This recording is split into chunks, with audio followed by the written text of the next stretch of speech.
অর্থ পরিকল্পনা মন্ত্রী আমির খসরু মাহমুদ চৌধুরী বলেছেন, সরকারের প্রতিটি সেবা জনগণের দোরগোড়ায় পৌঁছে দিতে চায় প্রধানমন্ত্রী তারেক রহমানের নেতৃত্বাধীন সরকার।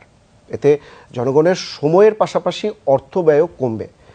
আজ সচিবালয়ে অর্থ মন্ত্রণালয়ের মাল্টিপারপাস হলে ইনোভেশন শোকেসিং 2025-26 অনুষ্ঠানে প্রধান অতিথির বক্তব্যে তিনি এ কথা বলেন। শেয়ারবাজারের প্রতিটি ক্ষেত্রে দুর্নীতি ও অর্থ অপচয় হয়েছে, সেটি আর হবে না বলেও আশ্বস্ত করেন আমির খসরু মাহমুদ চৌধুরী। অর্থ মন্ত্রণালয়ের আর্থিক প্রতিষ্ঠান বিভাগের সচিব নাজমা মোবারকের সভাপতিত্বে অনুষ্ঠানে বিশেষ অতিথি হিসেবে ছিলেন প্রধানমন্ত্রীর বিনিয়োগ ও পুঁজিবাজার বিষয়ক বিশেষ সহকারী তানভীর গনি। অনুষ্ঠানে আর্থিক প্রতিষ্ঠান বিভাগের আওতাধীন 5টি দপ্তর ও সংস্থাকে পুরস্কৃত করা হয়।